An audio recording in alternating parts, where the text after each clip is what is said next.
Hey, who likes magic and mazes? I do. Well, prepare to be disappointed. Okay. Magic Maze is a game where between 2 and a preposterous 8 players work together to escape A maze? a shopping mall. Okay. And there's not any magic in it either. But don't worry, because in the words of Freddie Mercury, this game, it's a kind of magic. And it's a game where you are under pressure. I'd like to ride my bicycle. Stop, Quinns. Show must go on.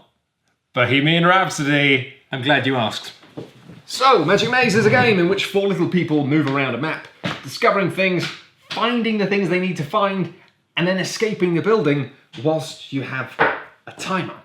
Each wooden person has their own treasure, their own exit to escape from, and can only explore new doorways that match the colour of their piece. And if that description seems fuzzy and inert, that's because it is. In the manual, it explains that you are brave adventurers looking for equipment for a quest, but none of that shines through in the actual game. The box shouts, "Mum, I'm in a cool pop band," but son, you're just some graph paper in a tiny leather jacket. But, you see, even just as an abstract thing, Magic Maze is great. You see, these characters here, these little wooden things, they are not yours. They don't belong to players. You control all of them at once. And you can only do 1 or maybe 2 things. So maybe I can just move people north or just east, and then that's all I can do. Or maybe I'm the only person who can activate the escalators that allow people to zip up and down. Or maybe I'm the teleporter and I can zap people around the map tremendously quickly. But that's all I can do. Maybe it's my job to be the person who, when somebody's ready to explore a new room, I'm the person who has to flip the new thing and put it on the table in the correct place. Oh yeah, and there's one more twist.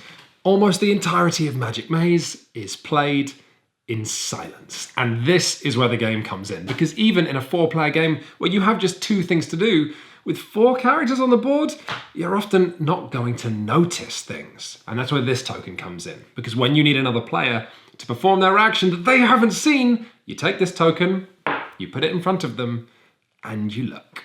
It's fine, honestly, no pressure. We're all here to have fun, but I do need you to do your job. You know, that one job that you have, the only job really, literally your only job. Do your job, come on! And that's basically the whole game. You get the people to their things, and then you get them all out, and you did it all before you ran out of time. It's simple, but here's a mechanic that I really love. As you uncover the map, you find these little spaces with sand timers on.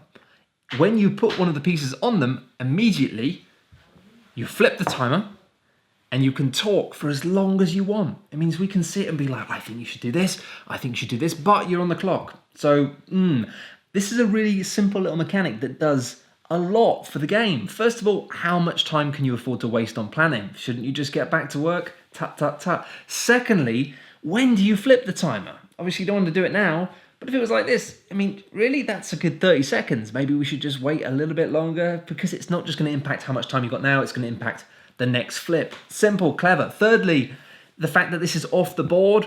Everyone's so focused on doing this stuff. All it takes is for one player to not notice that this is getting very, very low, and everyone else just sits there going, oh no, what if they don't notice? What if they don't notice? And that is fun tension. With 2 players, Magic Maze is a meditative collaboration. You find a flow, you gently sit in silence, puzzle it out together.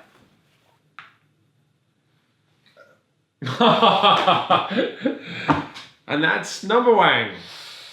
With 8, it's a turbo manic-paced party game in which nobody makes any noise at all, and then everybody makes all of the noise all at once. In both cases, the game does feel like a gimmick, but it's such a tonally different gimmick with different player counts that in itself really helps to sell it. With 8 players, you can afford to get away with making mistakes, but when it's your turn to do something and you haven't noticed, then the table around you kind of looks at you with a bit of a Nazgul vibe.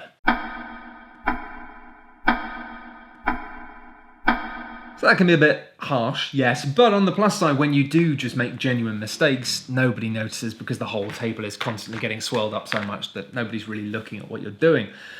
Conversely though, with less players, it's very easy to just end up in a strange stalemate where you move a piece south and then someone else picks it up and moves it back north. And then you go, no, south, north, south, north. Oh, no. And then you realise that actually you were wrong. And then you look up at this person in silence and you've just been wrong. And you then have this situation whereby you know that you've just completely messed up, but also it's impossible to apologise to that person. It's literally just like being a British man in the most awful way possible. But fun.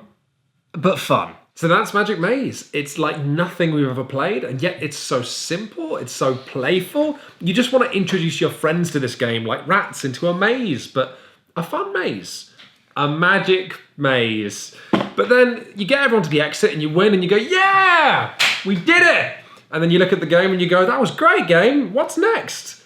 And it's as if you could see a bead of sweat running down the box. How about we play it again, but with a bigger mall? A bigger mall? Yeah, a bigger shopping centre. That just more tiles? That doesn't seem very exciting.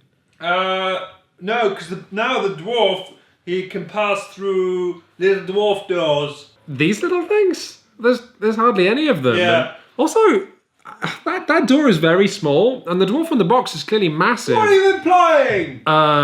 Nothing. I guess I'm just wondering if you had anything more exciting. You want more exciting?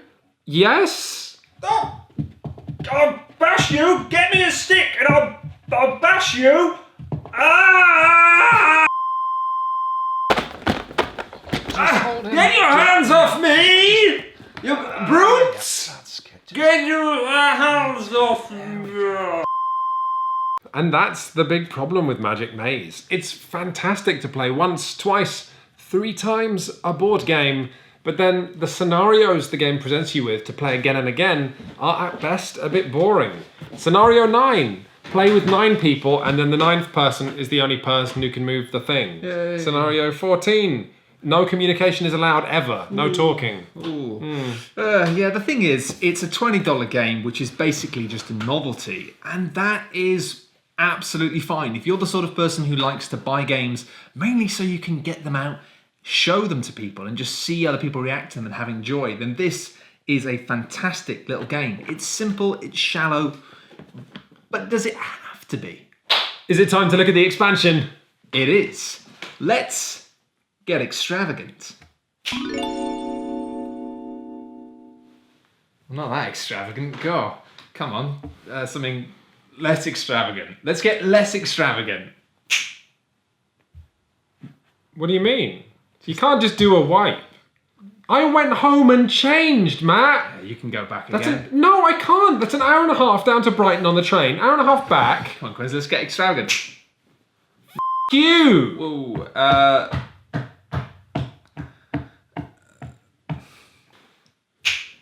Whoa, Quins. That's perfect. Give me the expansion. Sure. So, Maximum Security is an unusual expansion in that contained in this $20 box is everything the base game should have been. In fact, page 1, paragraph 1, if we look here, it does say it recommends you don't use any of the game's special tiles. That big stack of tiles the base game wanted you to play with that extended the longevity and difficulty of the game just by forcing you to act faster. No. Instead, we're going to play with the Maximum Security campaign after putting those old special tiles in a safe place. And we're going to play this because maximum security is maximum fun. The very first thing Maximum Security introduces is something that's so clever, so simple, so thematic that your friends are going to sit back in awe when you teach them. So now you have these security guard tiles, and when you see them, you place a security guard on that tile, and heroes cannot ever enter the same square as a security guard. So how do we move them, your friends ask?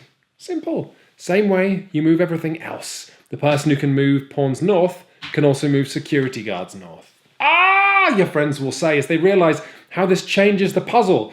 And you'll go on. What if now the dwarf can place ventilation shafts, instantly connecting any 2 areas of the board? Ah. And then for the next mission, what if there were steel doors that in order to pass through, someone else had to be stood on the keypad. Well, what about for the next mission? If we put the prison in, and then if you ever get caught by a security guard, the guard takes you and kaslam! Slams you in prison, and you have to laboriously all work together to get the guy out as a keypad, and it's giving me a nightmare. What if we played with the Beholder and the Beholder control room, and then when we find the Beholder, we then also have to go to the control room to be able to move the Beholder, and we have to move a hero onto one of the cardinal compass directions, and then the person with that corresponding direction is then only the person who can only move the Beholder in only that direction. I Understand? I don't get it. What is it, this guy? Yeah. So he is like a big guard. Right. So if you go on his space, he goes to prison. Right. You go to prison. He doesn't go to prison. Okay. You can't move him unless someone is stood on the corresponding pad in the control room. So then if he's standing on north, the person with north can move the Beholder north. Oh. Yeah, right? That's awesome. It's awesome. And there's so much of this stuff. There's wizard spells, the barbarian can smash through walls, there's a rotating laser that goes wom, wom, wom, wom around a tile. Board games. Sometimes they're alright. They're fine. Basically, the base game of Magic Maze was a game that I wanted to try and that I wanted to show to people. But with the addition of maximum security, it became a game that I wanted to play over and over. And that's because of the inclusion of actual puzzles now. So you've got these security guards, but you don't know where to move them. You've got all these one-shot powers, but you don't know when to use them. Which means the central pillar of Magic Maze, which is not talking, becomes important again. Because as a group, you have to solve things without saying anything. And that's fascinating. And it means you get hilarious stuff. Like two players working together to navigate a corridor with one piece, both of them assuming the other person knows why you're doing this. Or what about when you flip the sand timer and you come up with a great plan and then okay, we'll do this, yeah? Yeah? Great. And then you immediately explore and flip a tile that renders the entire plan void. It's good. Really, why I love maximum security is suddenly it means that players aren't just putting in work, but they're making decisions. And with that, Magic Maze goes from being a challenge into a game. And this isn't just more fun, it's more satisfying. When you win in the original Magic Maze, you feel like you did your job. Whereas winning in maximum security, you feel like, gosh darn it, you did this as a team. It's just a great shame that this comes in two $20 boxes rather than just one $30 box with everything in one place and not having to throw away an expansion box. Yeah, and also, can I just say I hate the theme? Like stealing from shopping malls. We've never seen that before. That's new, that's inventive. And then to ruin it by having these heroes on it, as if board games doesn't have enough elves and dwarves. Shh, just keep your voice down a bit. Like the dose we gave it, it's only going to keep it out for a couple more minutes at best, and there's no telling what it's going to do when it wakes up and realizes that you've thrown away half of its pieces just into the bin. Yeah, okay. Shut Up and Sit Down definitely does recommend Magic Maze, so long as you know it's a bit of a gimmick, unless you buy the maximum security expansion, at which point it becomes just great. What about a scenario where the players are nude? Maybe we should just kill it. Kill it.